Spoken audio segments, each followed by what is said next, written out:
children! What? Did you think that Moarte would fail to acknowledge Star Trek's 50th anniversary?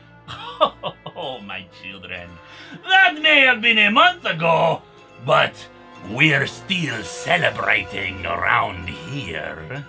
The Enterprise comes across the USS Endeavour, adrift in space, having been declared lost for 22 years now. But like all good dead things around here, the Endeavour suddenly comes back to life and attacks the Enterprise. What's more, sensors indicate that the ship has no life signs aboard it. Ooh, there's something we haven't seen yet. Zombie starships! But such a fascinating idea must come to an end, as a retaliatory shot on them returns the dead ship to its former state. Beaming aboard the Endeavour, they discover corpses aboard, their flesh whittled away down to the very bone. And hey, Bones scans his namesake! Anyway, there is evidence of some kind of a fight on board the ship, and they're still surprised that someone was able to fly the ship despite them being dead for 20 years. One of the away teams suddenly gets possessed by something, truly showing what kind of a ghost ship this is, and he tries to attack the others. After knocking him unconscious, they beam back aboard their ship, along with the ethereal inhabitants of the Endeavour. While the Enterprise continues on her way, Kirk deals with a little romantic trouble, as one of his crew is actually a former lover of his. He had left under less than stellar circumstances, and she ended up marrying a man she did not love. Seems like a really bizarre way of getting back at the next boyfriend, but what the hell do I know? The only woman I know is the skeleton of a spider, which shouldn't even be possible.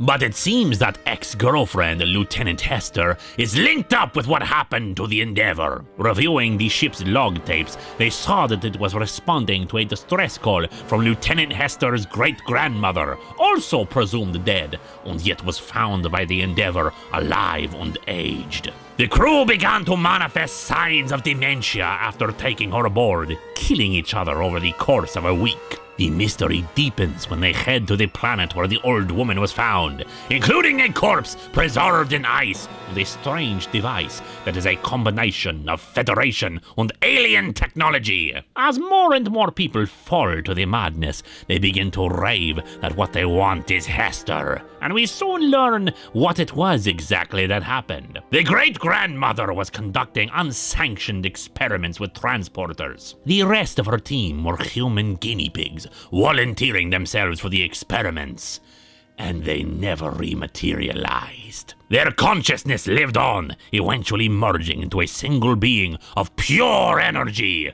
driven by a mad desire for revenge over their current ghostly state. They killed the crew of the Endeavour as they pursued Hester's great-grandmother off of the Endeavour.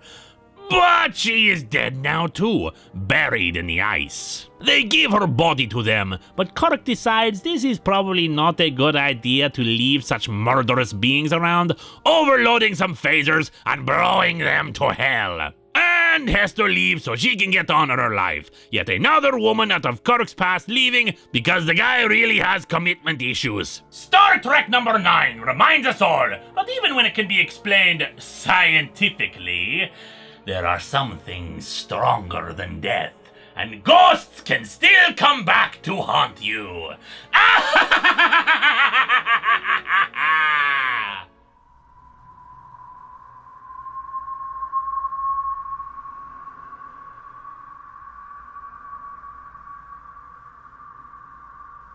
But what the hell do I know? The only woman I know is the skeleton of a spider, which shouldn't even be possible.